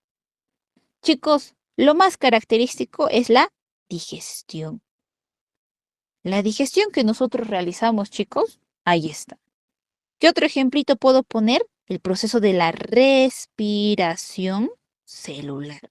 Chicos, si no me equivoco, para los chicos que estén en el CEPRE, para su tercer examen, vamos a hablar respiración celular. Les voy adelantando. Este es un proceso en el cual la célula va a tratar de obtener energía, ATP. ¿A través de qué, chicos? Primero va a degradar la glucosa. La glucosa van a ver que es un carbohidrato que brinda energía. Entonces, por una serie de procesos como la glucólisis, etcétera, chicos, y el proceso de respiración celular va a obtener energía. Entonces, es un proceso de degradación, la respiración celular. Ojo, chicos, estoy hablando respiración celular, muy diferente a la respiración que nosotros realizamos con el aparato respiratorio, etcétera, que hay el intercambio gaseoso. Acá yo estoy hablando en la célula, no estoy hablando en el ser humano. Muy diferente. ¿Qué otro ejemplo, chicos? Puedo hablarles de la glucólisis. Chicos, para los chicos que recién están llevando por primera vez conmigo, este sufijo lisis, chicos, de ahora en adelante, lisis significa ruptura, separación. Ya está. Entonces, chicos, para que nunca te olvides, ¿qué es lo que te ha pasado a ti y a tu ex? Lisis, ruptura, separación, chicos. Han sufrido un proceso de lisis. ¿Ya? Entonces, ese prefijo, cuando ustedes escuchen en alguna palabra, chicos, relacionado sobre todo a biología, química, se refiere a lisis, a separación, ¿ya? A ruptura, separación. Entonces, la glucólisis es un proceso en el que yo tengo una glucosa. La glucosa, chicos, es un carbohidrato de 6 carbonos. Mediante diversos procesos de separación, de degradación, catabólicos, va a pasar a ser de 3 carbonos. Vamos a obtener el famoso ácido pirúvico. Ya, chicos, entonces, mira, fíjense, está sufriendo procesos de separación, degradación. Otro proceso también, chicos, es el famoso proceso de glucogenólisis. Ya está. Chicos, muy parecido, chicos, al de la glucólisis. Ya, chicos, y así hay más ejemplos, chicos. No se olviden de ese sufijo lisis, ¿ya? Ruptura, separación de ahora en adelante. Vamos a hablarlo más, chicos. Por ejemplo, si yo les digo hidrólisis, me refiero a el agua. Hidro, al agua, y lisis, separación. No se preocupen, vamos a hablar más de esos conceptos. Pero aquí está todo lo de metabolismo, chicos. ¿Ya? Entonces, chicos, si esto de metabolismo no les ha quedado claro, con toda la confianza del mundo, pregunten, lo puedo volver a repetir, algún concepto que ustedes no están entendiendo bien. Ya, chicos, hasta ahí, ¿alguna duda, pregunta? Ninguna. Ya, chicos. Ya, chicos, Ninguna, profe. esta parte es sencilla, pero tiene que quedarles claro, chicos, porque nos va a servir para más adelante. Ya, chicos, a ver, metámosle turbo y terminamos con todo esto de las características de los seres vivos. Ya, chicos, las demás características son sencillitas. Tenemos, por ejemplo, chicos, la homeostasis. Ya está. Chicos, esta palabrita les va a perseguir hasta en anatomía. Chicos, homeostasis también tiene una etimología griega. Homeo significa igual y estasis se refiere a estado. Entonces sería igual estado, más o menos si ustedes hacen su transcripción. Entonces, chicos, la homeostasis básicamente es mantener el estado interno igual, en equilibrio. Eso es a lo que se refiere, chicos. Entonces, en algunos libros ustedes van a ver que homeostasis lo definen como el equilibrio del medio interno. ¿No? El equilibrio del medio interno. Es decir, chicos, internamente nuestras células, nuestros órganos, los diferentes aparatos, sentidos, etcétera, chicos, tienen que estar en equilibrio. Si hay un desbalance, hay algo que lo altere, chicos, se rompe la homeostasis y, chicos, aparece la enfermedad, la patología, alguna deficiencia. Ya, chicos, es importante que nuestro medio interno, y con medio interno me refiero pues a cómo estamos formados, células, tejidos, órganos, etcétera. Más adelante vamos a hablar acerca de los niveles de organización, que esté en equilibrio. Nuestro medio interno tiene que estar en equilibrio. Entonces, la homeostasis, chicos, es el equilibrio del medio interno. Por lo tanto, chicos, si te hablan que es una característica de los seres vivos, va a ser la capacidad que tenemos los seres vivos de mantener este equilibrio interno. ¿Ya? Y para eso, chicos, hay varios mecanismos para mantener este equilibrio interno. Por ejemplo, acá les he puesto una imagen. Por ejemplo, ustedes saben que la temperatura corporal, los parámetros, chicos, corporales como la temperatura, la presión, etcétera, se dan en ciertos parámetros. O sea, no es un valor fijo, sino es un conjunto de parámetros, de valores. Por ejemplo, nuestra temperatura corporal tiene ciertos valores normales. Se dice que es normal de entre 36,5 grados centígrados hasta los 37,5 grados centígrados. Si baja o si aumenta, por ejemplo, si aumenta, tenemos a la fiebre. Inclusive la fiebre, chicos, tiene su propia clasificación. Ya está, pero tenemos fiebre. Entonces, chicos, por ejemplo, si nosotros estamos en fiebre, se ha roto este equilibrio interno, chicos. No estamos manteniendo porque la temperatura no está en este parámetro, no está en lo normal, para lo cual nuestro cuerpo tiene mecanismos para tratar de regresar al equilibrio. ¿Cuáles son? El sudor. La sudoración, chicos, es un mecanismo para recobrar la homeostasis cuando se ha alterado la temperatura corporal. ¿Ya, chicos? Y así hay varios mecanismos en nuestro cuerpo, chicos. ¿Ya? Por ejemplo, en los procesos infecciosos. ¿Han visto cuando uno tiene alguna infección? ¿Qué pasa? El cuerpo también produce fiebre para tratar de matar al microorganismo y regresar a la homeostasis, al equilibrio interno. Ya chicos, este es el ejemplo más clarito. Entonces la homeostasis es la capacidad de los organismos de mantener su equilibrio interno. La palabra clave de mantener su equilibrio interno.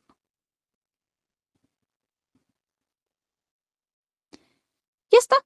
Y el ejemplito que les he dado, acabo de poner ejemplo. Por ejemplo, para mantener la temperatura corporal. ¿Qué mecanismos tenemos, chicos? El de la sudoración. Ya está. Ya, chicos, esto de la sudoración, chicos, aunque les parezca sencillo, chicos, les han preguntado en un examen. Si no me equivoco, un examen CEPRE más o menos del 2022-23. O sea, tampoco tan alejado, chicos. ¿Ah? Una pregunta sencillita acerca de la homeostasis. Ya, chicos, ahora vayámonos a la parte de crecimiento y desarrollo. Otra característica de los seres vivos. Chicos, si yo te hablo acerca de crecimiento, ¿qué les dije al inicio? Todos los seres vivos estamos formados por células. Puede ser una o pueden ser varias. Varía la complejidad. Pero a pesar de que estemos formados por una célula, somos complejos. Ya está. Entonces, chicos, en el crecimiento, si los organismos, por ejemplo, el unicelular, pongámonos ejemplo una bacteria. Acá tenemos una bacteria y su colita. Ya está. Está formada por una célula. Ya está. ¿Cómo digo que es crecimiento? Porque va a crecer en su longitud, chicos, sus dimensiones. ¿Ya? Ahora, chicos, si yo me refiero a un ser pluricelular como nosotros, ya está. El crecimiento, chicos, de las células va a ser en tamaño y en cantidad. ¿Por qué? Si es pluricelular, tiene pues miles de células. Entonces, estas miles de células también van a proliferar. Entonces, acá voy a poner, en el unicelular es un crecimiento, voy a poner crecimiento, puedo decir también incremento en sus dimensiones. Y en el pluricelular es un incremento o crecimiento, 1, del tamaño y, chicos, del número de células. Eso va a definir, chicos, que crezcan. Ahora, mira, fíjense, chicos. Esto es en nuestro caso. A ver. Chicos, esto es la parte de crecimiento. No se olviden. Puede ser en las dimensiones, en el tamaño, en el número de células. Variando si es un organismo unicelular, pluricelular. ¿Ya? Pero se refiere a nivel celular. Ahora, en el desarrollo, chicos, es más sencillo. Fijémonos a los organismos como nosotros.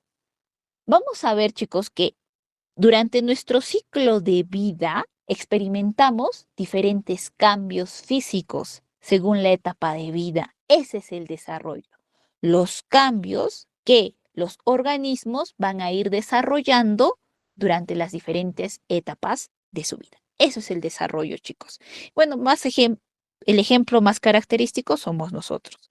Acá en la etapa de la niñez, hasta que lleguemos tal vez a la pubertad, un poquito a la adolescencia, acá faltaría la adultez, la vejez, etc. Ya está. Pero chicos, también podemos ver en otros organismos este desarrollo. Por ejemplo, en este proceso de la metamorfosis.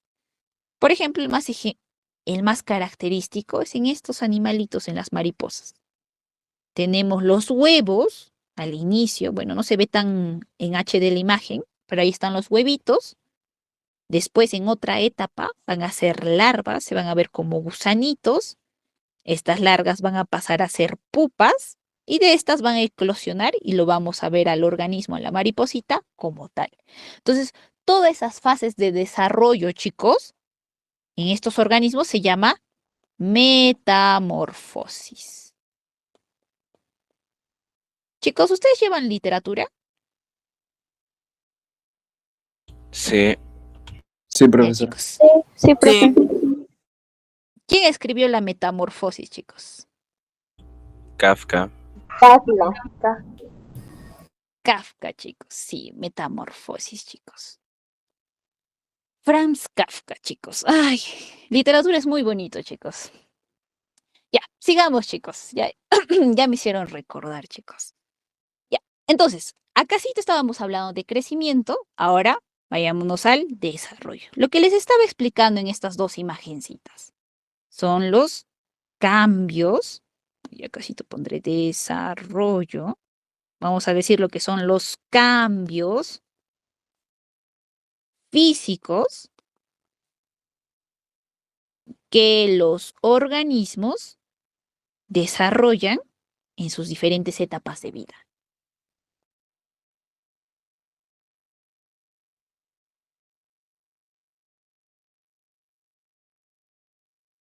Chicos, ahora, este desarrollo, no solo nosotros, así físicamente podemos ver cómo se dan estos cambios. Hasta la célula, chicos, tiene un ciclo de vida.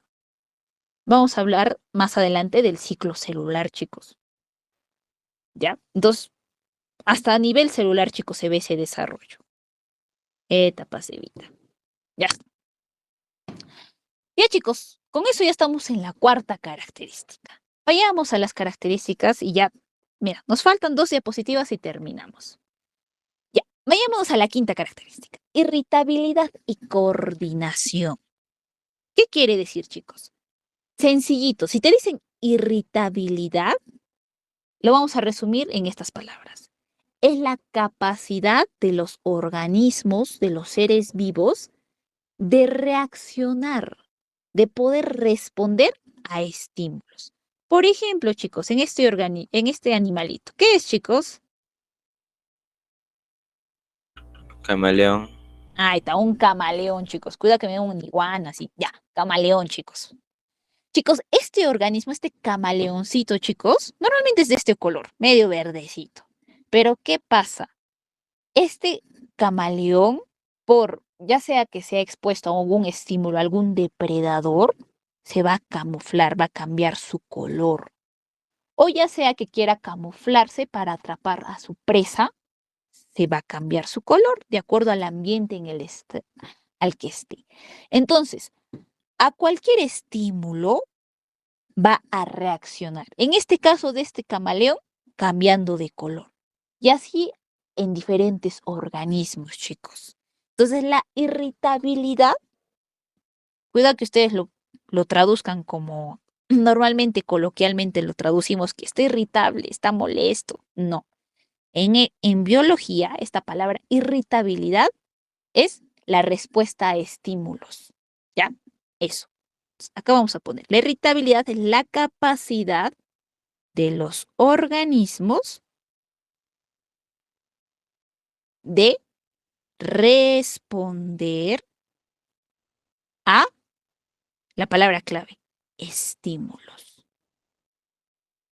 Ahora, chicos, estos estímulos pueden ser diversos, chicos. Pueden ser estímulos físicos o pueden ser estímulos más químicos que estén en el ambiente, chicos. Y chicos, la respuesta a los estímulos va a variar de organismo en organismos. Por ejemplo, en este animalito hay un cambio en el color, en la pigmentación. Hay organismos, chicos, que responden a estímulos de acuerdo a la temperatura.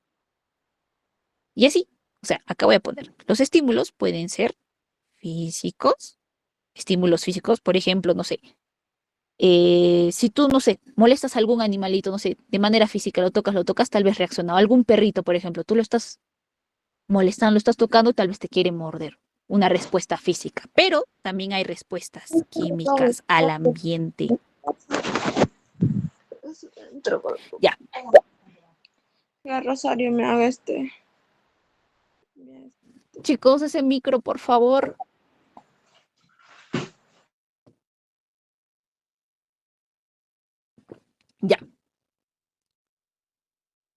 Ya, chicos, esa es la parte de irritabilidad. Ahora, chicos, en la parte de coordinación, chicos, los organismos, una vez que responden a ciertos estímulos, por ejemplo, este bebito, mira, está siendo expuesto a ciertos estímulos. Ya está. Chicos, los organismos para responder pueden responder de una manera coordinada a través de los diversos sentidos que tienen.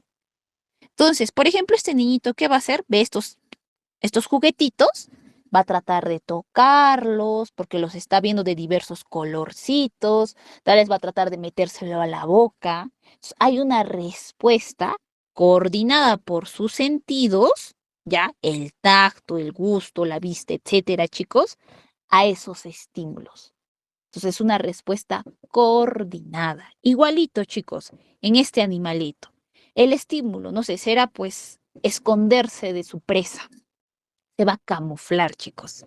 Entonces, para que se camufle, chicos, este organismo va a tratar o va a dar una respuesta coordinada de acuerdo a la percepción de sus sentidos y del medio en el que está. Eso, chicos, es irritabilidad y coordinación. Sencillito. Ahora, chicos, el que más preguntan es este.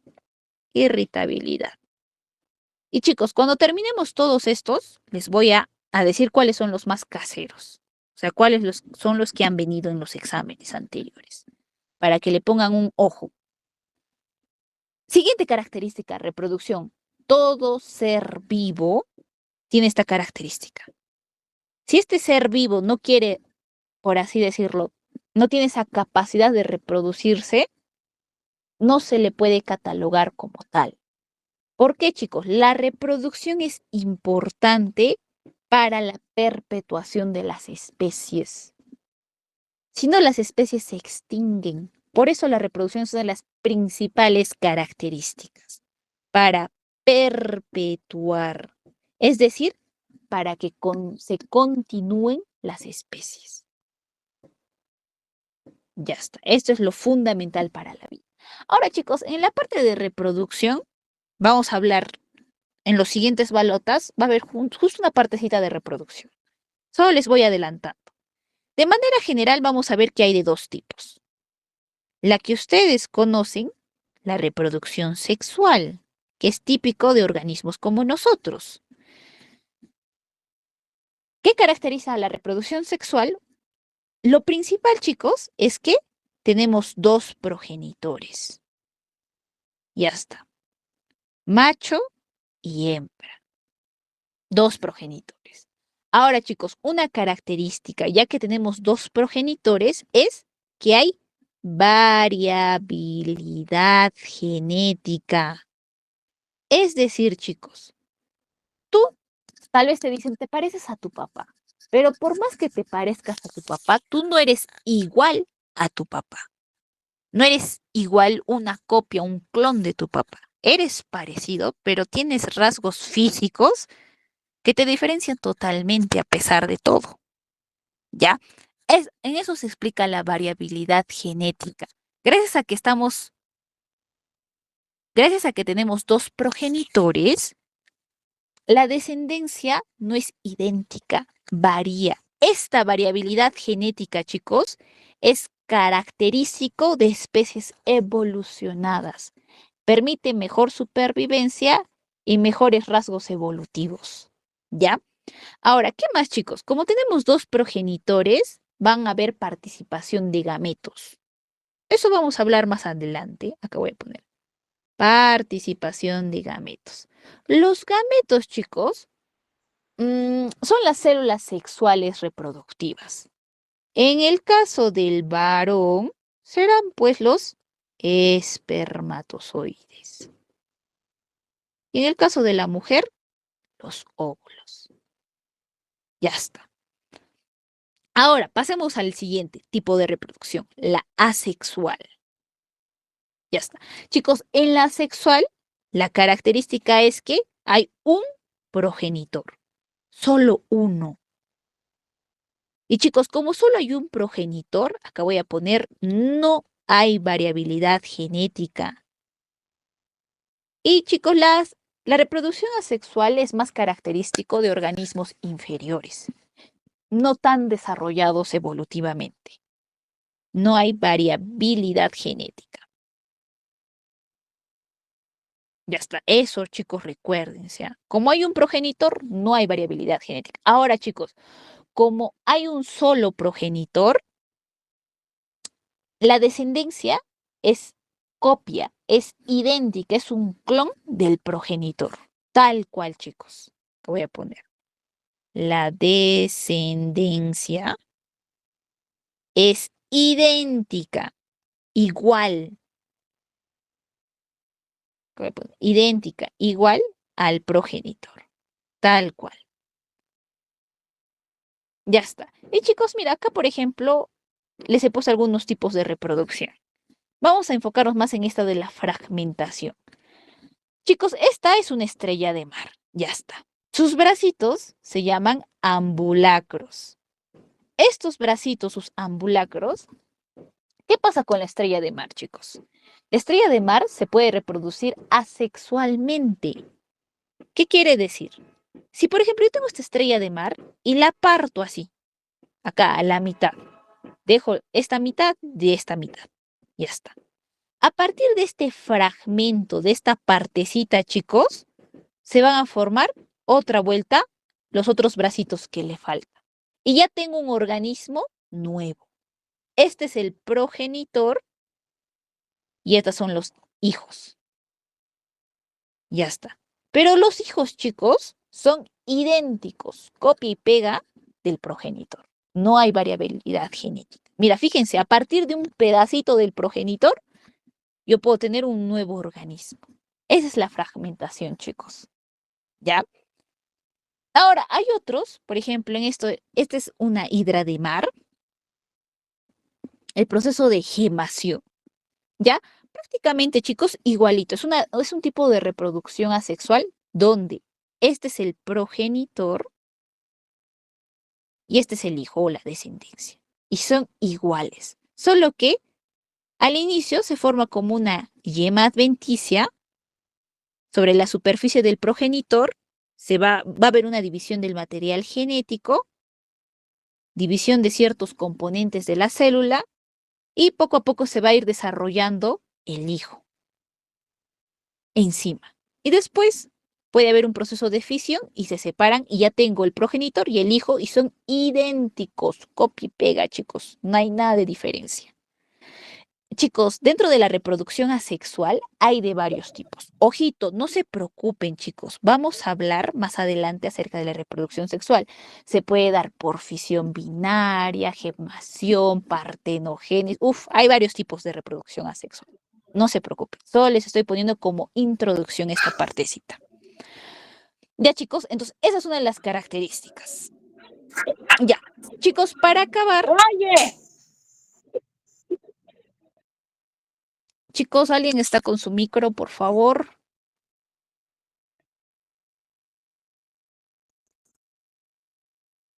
Ya, a ver, chicos, ya. Para acabar, solo nos faltan estos dos. La penúltima es la adaptación. ¿Qué quiere decir, chicos? Los organismos, hemos visto en la parte de las teorías de la evolución, que adquieren ciertas características, ciertos rasgos para poder sobrevivir o adaptarse. Ya está. Es prácticamente lo mismo, chicos. Los organismos adquieren ciertas características, ciertos rasgos físicos que les permiten sobrevivir. Por ejemplo, en este caso de la ranita. La ranita o este sapito, ¿de qué se alimenta? De insectos. Normalmente insectos voladores, mosquitas, etcétera. Una libélula en este caso. Ya está. Chicos, para que probablemente, si nosotros nos vamos a la mar, ¿qué habrá pasado? Este sapito tal vez haya tenido una lengua normal, chiquita. Pero para adaptarse y sobrevivir, su lengüita ha tenido que adaptarse y ser más larga, protráctil, retráctil.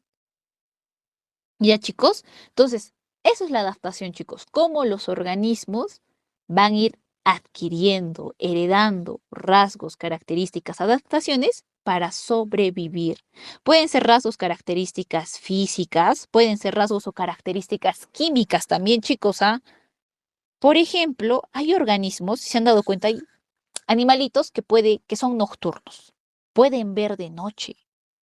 Y chicos, de noche realizan toda su vida, se alimentan, etcétera.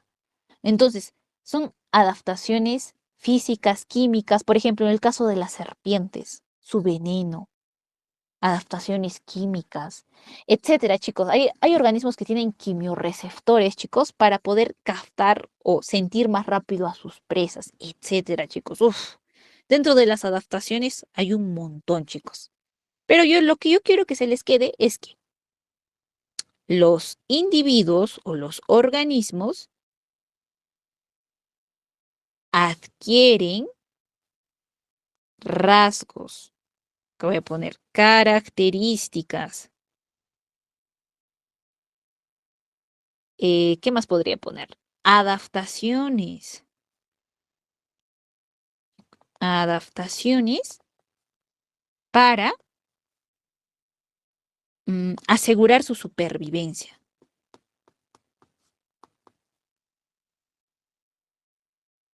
Ya está. Esa es la adaptación, chicos, en resumidas cuentas. Por último, chicos, ya, para irnos, hablemos del movimiento.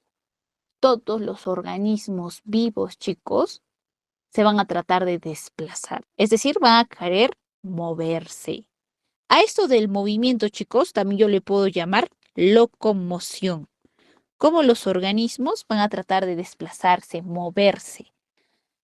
Acá voy a poner movimiento o la locomoción para poder desplazarse, moverse. ¿Por qué, chicos? Porque los organismos siempre van a buscar, chicos, formas de alimentarse. Organismos más desarrollados, como nosotros, necesitamos movernos, chicos, para poder alimentarnos, etcétera, chicos, igualitos en todos los organismos. Por ejemplo, acá les voy a poner a los famosos. Mira, esta imagen, chicos, ustedes dirán que son bacterias. No, estos no son bacterias, estos son microorganismos que se llaman protozoarios. Desde ahora les presento a los protozoarios porque vamos a hablar de ellos más adelante. Chicos, ustedes saben que las bacterias son microorganismos, son pequeñitos, son los más conocidos dentro de los microorganismos. Pero se les olvida mencionar a los famosos protozoarios. Yo sé que suena como a dinosaurio, protozoario, ¿ya? Estos protozoarios, chicos, son microorganismos, formas de vidas antiguas. Y chicos, características de ellos para que los diferencien. Acabo de poner protozoarios. Estos tienen un tipo de locomoción especial. Por ejemplo, vamos a tener microorganismos protozoarios. Acá voy a poner microorganismos que se desplazan, chicos, por flagelos. ¿Qué son los flagelos, chicos? Fíjense en esta euglena, el de verdecito. ¿Se dan cuenta? Tiene una colita. Esta colita, chicos, es su flagelo. Tú no la vas a llamar cola. Lo correcto decir es flagelo. Este flagelo se bate y permite el movimiento. ¿En qué otra célula vemos este flagelo, chicos? En el famoso espermatozoide. La colita del espermatozoide, que diríamos coloquialmente, es su flagelo. ¿Han visto, chicos, tal vez en TikTok, en lo que sea, chicos, cómo el espermatozoide camina, se desplaza? Es gracias a su flagelo, a su colita, chicos. Los protozoarios también, chicos, algunos tienen esa colita, ese flagelo. Ahora, hay protozoarios, chicos, microorganismos que se desplazan por cilios. ¿Qué son los cilios, chicos? Fíjense este paramecio. Mira, si se dan cuenta, este paramecio tiene pelitos. En todo su cuerpito tiene pelitos, pelitos, pelitos chiquititos. Si se dan cuenta, estos pelitos que parecen como pestañas. Como las pestañas que hay en nuestro ojo. Ya está. Chicos, ¿qué pasa? Estos pelitos se les llama cilios. Y estos cilios, chicos, toditos al mismo tiempo, de manera coordinada, se mueven y permiten el desplazamiento, la locomoción. Eso, chicos, son los cilios. Entonces, mira, fíjense, no es como nosotros, los seres humanos, que somos organismos bípedos, caminamos de dos pies, de forma erguida, es una locomoción muy clara. Pero en estos microorganismos es diferente, por eso tenemos que conocerlo.